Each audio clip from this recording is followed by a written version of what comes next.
'Twas the night before Christmas, not a sober person to be seen. The block was lit up at 87 Compton Street. Bertha was yelling, her son was a-cappelling Tupac songs from 1992. Bertha's son's best friend was also her boyfriend, making his best friend his own stepdad. The father was in jail for slinging $5 weed. He looked like a bald Jeffrey Dahmer with a diseased mustache. When he finally got released, he got on his complimentary welfare ASAP. He moved in with his wife Bertha, their son, and Bertha's boyfriend. They were cozy in their spacious, tiny 2-bedroom apartment with a half bathroom. He had to share the bed with his wife and her boyfriend. Eventually, the boyfriend had to move all of his box out. A few Notorious B.I.G. CDs, a Tupac t-shirt, his only pair of pants, a pair of FUBU jeans, and his entire collection of 6 empty black ice beer bottles. Bertha's brown skin could only be explained as dirt because Bertha was white trash, full white jeans, maybe British. Her brown skin shouldn't exist. She had the same hue of skin as her native cigarette's tobacco. The fact that Bertha was 40 and looked 90 meant she was living a healthy life of welfare, cigarettes, cheap beer, and no-name chicken nuggets. The wrinkles on her skin, each crease packed with the tar grease from indoor smoking, kept her as preserved as the pages of the Old Testament in the Smithsonian Museum. Christmas morning rolled around and Bertha's son Tony was so excited to see what the taxpayers brought him. Tearing through the dollar store gift wrap like a welfare kid on Christmas morning, he tore through his welfare gifts on Christmas morning. He conjured up a smile the best he could with his malnutritioned body, lacking energy as he, like his mother, prioritized cigarettes and coffee over food. Weighing in at just 78 pounds, he mustered up the strength to pull back the last piece of dollar store wrapping paper to expose his first gift.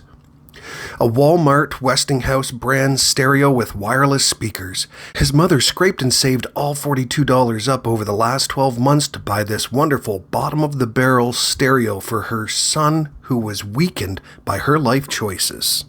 Stereo would stop working in 3 weeks, but that's a story for a later date. Bertha struggled to lift the next gift, but with a puff from her cigarette, she thought to herself, I think I can, and eventually she conquered her shitty, dirty jeans. She managed to not only lift the gift, but to also toss it to Tony, her son. He took a drag off his cigarette and took a sip of his coffee.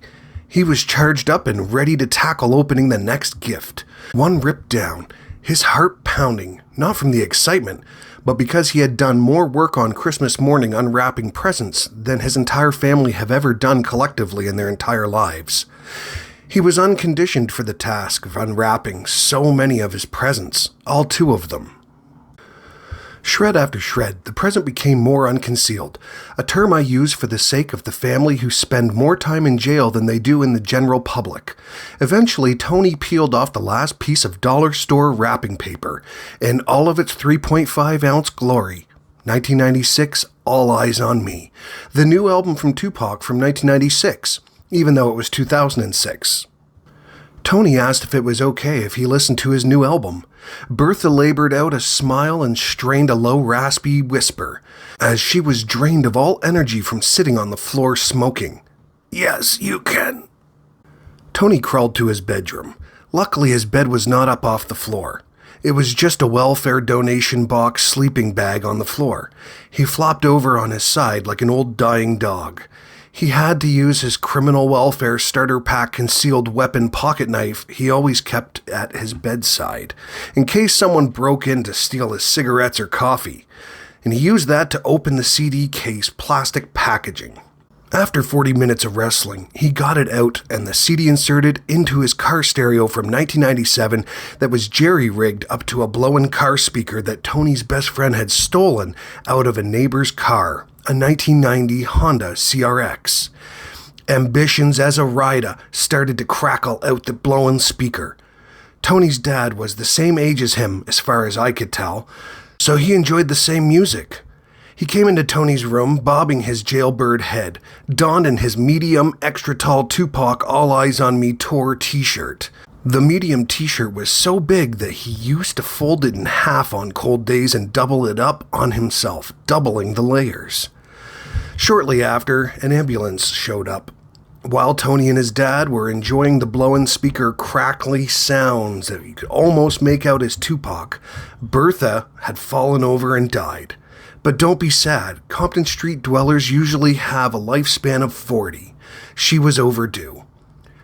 Tony eventually grew up to go to jail just like his dad. And Tony's dad also died of Compton Street lifestyle a few years after.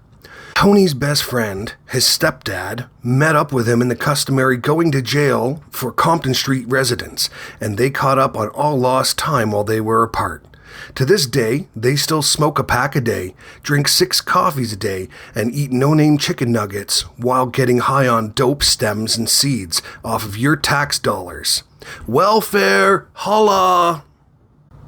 This concludes the telling of one of Anthony's Kingston Slum stories. Thank you for joining us.